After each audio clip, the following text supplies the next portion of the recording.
Okay, so apparently these motors have a common problem. If they're abused, which I do abuse it a little bit, but I also really try to take care of it. But the extreme amount of force of abusiveness that this car has been through its entire life, what happened is one of the rod bolts, well, actually, yeah, one of the rod bolts loosened and lets the cap fall down. Now, you can drive it with one rod bolt, surprisingly, anywhere from what I've found out, from 50,000 miles to 150,000 miles, sometimes longer. Who knows? Could be even the entire car's life. In this case, 300,000 miles we have on the clock. Long story short answer, it's a known problem with these motors. Some of them from the factory never had them fully tightened. So some of the people that had these motors in Camrys or Corollas actually had this issue without ever even beating on their car. This one's a little bit different. It's a 1991. They're a lot more reliable than the 97 to 2001 generation, which is the last generation of them. This one actually has a distributor, so it's actually much more reliable in a way because of that. You can do your own research if you want. Fact check me. I don't care because this is what I did for the last 3 or 4 days looking up this stuff. But what happens is the bolt will fall off, and you have to check your oil pan and see if, surprisingly, if the bolt's still there. Surprisingly, it's okay to drive it like that. Just tighten them back up, and you're good to go. Uh, Recommended to change out your bearings while you're at it, but you don't have to necessarily. In this case, the rod bolt obviously came out, and eventually, I always chalked up the noise as a catalytic converter. And a lot of people apparently chalk it up as either a catalytic converter, a loose valve, a bent valve, something wrong with the valve train, or even a time and chain issue. When I first bought the car, I had the time and chain installed. Not by myself, I had a shop do it that was very well trusted, and they put on the water pump, time belt, and tensioner. And I drove it for 2 years, and the noise actually went down, and then it slowly came back again, and I chalked it up, okay, that's a catalytic converter. Well, I was wrong. And what happened was, the final bolt finally came down, and I was flooring it when this happened. I wanted to have a little bit of fun. Who doesn't? It's a sports car. You're going to have fun.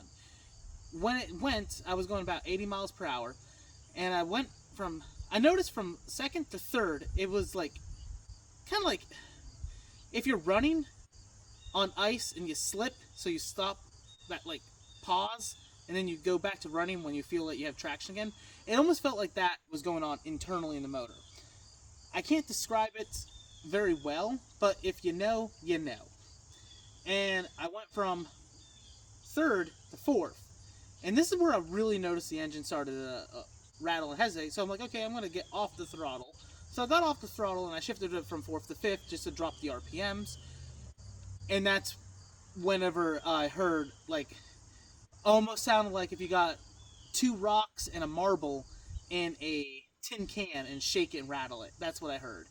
Uh, Coasted until I got off the side of the highway, and that's what happened. So, well, I don't even need to pop the hood because it's already popped. It doesn't work anymore. We drained the gas today. This project is officially done for now. I don't know. I really don't know when I'm going to get it back up and running, guys. It all depends on financially at the moment. Obviously, I'm not going to be doing any more work to the car. I'm probably going to be getting another project car in spring. More tuned for that. You'll just have to stay tuned to see what goes on. But we are going to take this motor out, and I do want to dissect it and see what internally what it looks like, just for pretty much shits and giggles, guys. However, what happens is, if you see over here, Destiny, come closer. You can see that there's oil over here. Now, what's funny is, the newer ones will do this a lot more, but this is a big indication on this particular motor if you have this issue.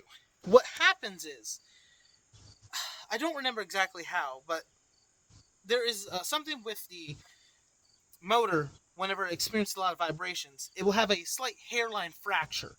Now, you can actually drive it hairline fracture forever with no issues as long as you get the bolts fixed, or should I say the rod bearings fixed and the rod caps all tightened down and torqued again, and you will never have an issue.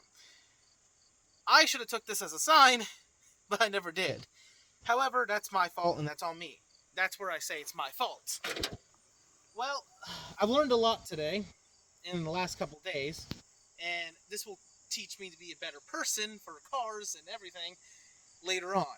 However, unfortunately, the car is going to be sitting for a while, and I am going to be, like I said, filming, taking out the engine and all. But I really want to get my Prelude projects done first, so maybe I'll jump over to the Prelude. Maybe I'll get another Prelude. I don't know yet, guys. Stay tuned and find out. But that is what happened. I'll make a better video later on with illustrations and all on what's going on internally. But basically, when I was flooring it, enough vibrations caused that last bolt to fall out. When that last bolt fell out, the crankshaft, because it's offset for where it is in the rod bolts, well, for the rods, for the pistons to go up and down so they can reciprocate. When it loosened, it must have loosened, I'm assuming, closer to the bottom, so it could have enough swing to blow out my block. And probably what happened is it went so far down, the crankshaft hit it, bang, and hit it one too many times and enough torque to force it at the side of the block, puncturing a hole. I do have those two pieces of metal.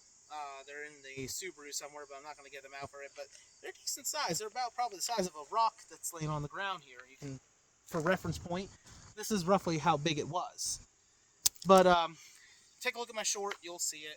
It's like part 3. The Celica project's over or something like that. Needless to say, we are done with this for now. I will be doing some modifications to it here and there on the side when I get time and money to work on it. But as far as buying an engine, the cheapest one I found, guys, is like $850. And that's a running one that's used out of a junkyard. I can buy a brand new one for $2,800. Now, to some people, $2,800, that's nothing. Just buy the engine, man. You're right, that is nothing. But when you have a mortgage, you have a car payment, you have a kid, and another kid on the way, and a bunch of other stuff is going down, and you are living literally every day just to get by, it's not. I don't have that money to dump into it right now. If this was about 4 or 5 years ago, I would have that lying around. Maybe come tax return, I'll see what's going on. I should have a lot more money to work with tax return, especially this coming up year. But right now, how it sits and how it is, this car is on a temporary pause and a hold. Now, that's not necessarily, I'm not saying like this is goodbye to the channel if you made it this long.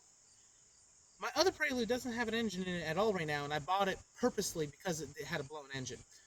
This might give me some time to work on that car, get the car's frame ready, and I've been wanting to drop an F20B in it. I want an F20B so bad to do an H22 stroker kit with a single turbo. Eventually, I'd like to do something like a twin turbo on it, but I can buy another.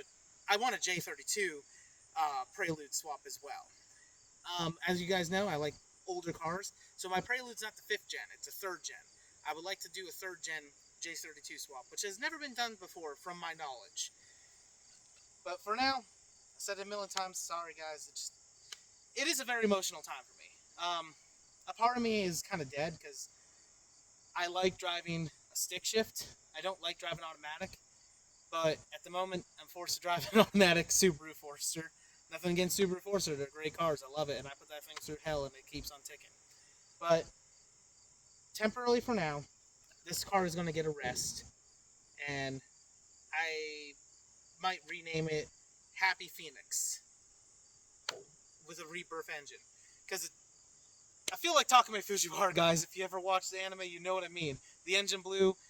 I was in the right mindset when I drove this, though, but afterwards, I've been in a fog lately, guys. So, thank you for watching. Have a good day. Peace out.